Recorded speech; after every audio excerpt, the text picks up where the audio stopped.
Hola, ¿qué hace? La pelota en dirección hacia el jardín izquierdo. ¡Valle! ¡A lo profundo! De vuelta LeBron, trató de interceptar Curry y le hizo el favor. Martillazo de Jay.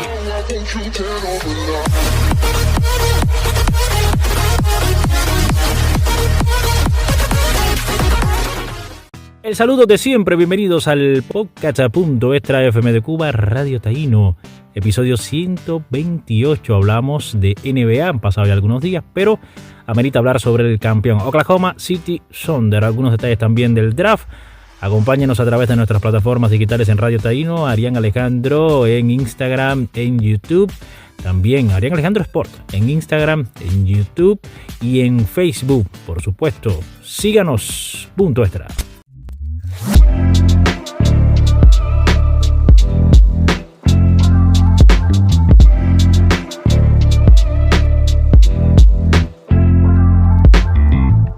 Hoy Oklahoma City Thunder ha sido el campeón de la temporada 2024-2025 de la NBA. Hablamos un poco en este episodio 128 del podcast Punto Extra, precisamente ya de la temporada de... Hemos hablado incluso en podcasts anteriores o en episodios anteriores de las decepciones. Creo que obviamente hablar de los puntos positivos, deberíamos comenzar por Oklahoma, pero es que Oklahoma es el campeón. Oklahoma tiene al jugador más valioso de las finales, el jugador más valioso de la temporada regular. Creo que hay que darle al menos un toque a Indiana. Más adelante incluso hablaremos del draft, al menos del número 1.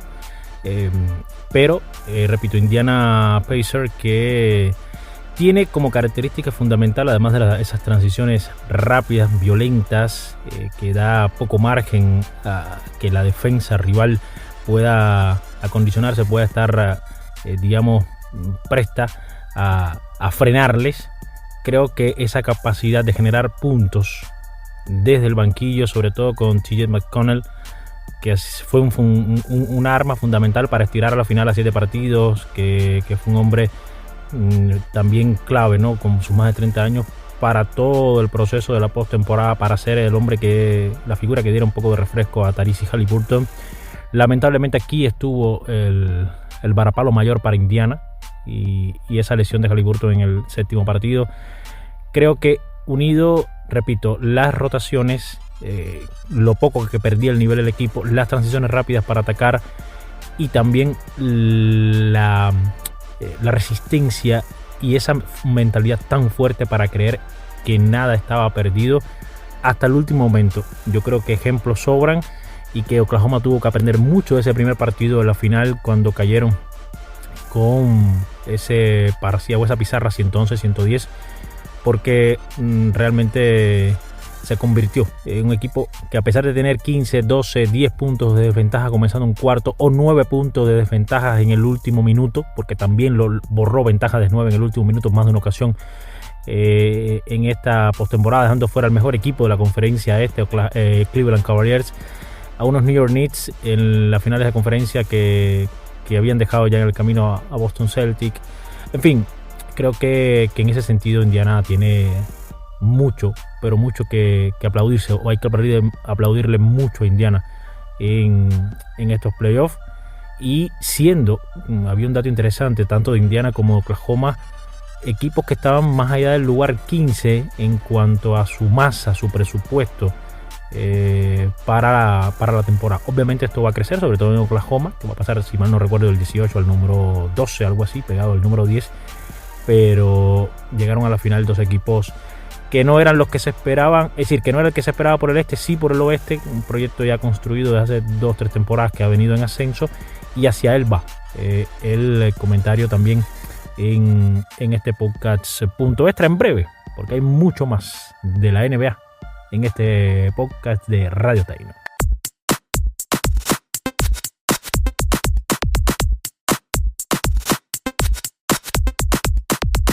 Y bueno, ¿qué decir de Oklahoma? Para muchos el año pasado se quedó ahí a las puertas, se quedó un poco en deuda.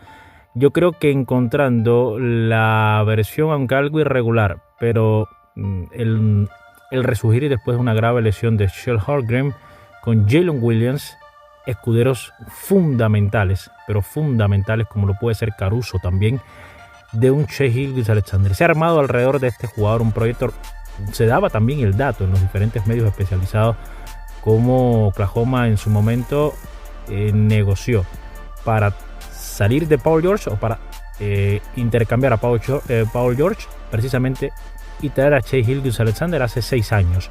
Claro, ¿quién iba a pensar que el canadiense se iba a convertir en el jugador más valioso de la temporada, el mejor en cuanto a puntos? 32,7 puntos por encuentro durante toda la etapa regular. Yo creo que Nikola Jokic, en mi opinión, debió haber ganado el MVP. Pero ganarlo Shai Gilgeous no es descabellado. 72 partidos con 20 puntos o más. La racha se rompió en el primer encuentro de la postemporada para Oklahoma. El primero donde llegó solo a 15 puntos. Y digo solo porque es que no hizo falta más. Recordad que fue un partido con un abultado marcador, 50 puntos de diferencia, una brutalidad realmente impresionante llegó a tener esa distancia, y repito, se rompió esa racha. Pero en las finales, salvo en un partido que marcó 21 puntos, que fue su peor actuación, el sexto encuentro, en el resto de los partidos sobre 30 o cercano a los 30, de ahí sus 30,2 puntos por duelo. En la final también jugador más valioso precisamente de dicha instancia. Por lo tanto, creo que no hay discusión en ese sentido, que se armó alrededor de Alexander el proyecto de Oklahoma, que puede perfectamente competir porque no debe perder ninguna pieza, no va a perder ninguna pieza para la próxima temporada. Un equipo capaz de, hablábamos de las virtudes de Indiana, bueno, la gran virtud de Oklahoma, además de su aspecto defensivo, siendo de los mejores en la campaña en la defensa también, no solo la defensa interior, sino la defensa del perímetro. Creo que digamos, como aspecto fundamental, esa capacidad anotadora en los terceros y cuartos, sacando esas ventajas casi insalvables para el resto. Yo creo que es la gran virtud de este Oklahoma, y además, por supuesto, el carácter para dominar el salvaje oeste con contundencia, 68-14, por delante de Minnesota Timberwolves, de Denver Nuggets, de unos Houston Rockets que fueron sorpresa, también de Los Angeles Lakers, de los Golden State Warriors, de Dallas Mavericks, en fin. Ese salvaje oeste, nadie mejor que Oklahoma, y lo demostró de principio a fin. Quiero cerrar con una idea antes de llegar rápidamente al jugador Cooper Flag. Quiero decir que en las últimas 3 campañas hemos visto como característica que los campeones han sido el mejor equipo desde el día 1 hasta el día final. Denver en 2023, Boston Celtic en 2024 y ahora Oklahoma en 2025. 7 finales, 7 campeones. Yo creo que si alguien puede romper esa racha es precisamente Oklahoma. Bueno, cierro con Cooper Flag, el número 1 del draft para Dallas. Se dice que puesto con la mano. Lo cierto es que 7,5 rebotes por partido, 4,2 asistencias, 19 puntos por encuentro. Uno de los mejores, si no para muchos el mejor jugador de la última temporada universitaria. Llega a Dallas, 2-0-6, un alero para darle vida a un equipo que perdió a Luka Doncic al cierre de la pasada temporada. Me despido, Podcasts.extra FM de Cuba Radio Taíno. Soy Arián Alejandro. Síganos en nuestras plataformas digitales, Arián Alejandro Sport, Facebook, Instagram, YouTube. Acompáñenos en un próximo episodio de Punto Extra.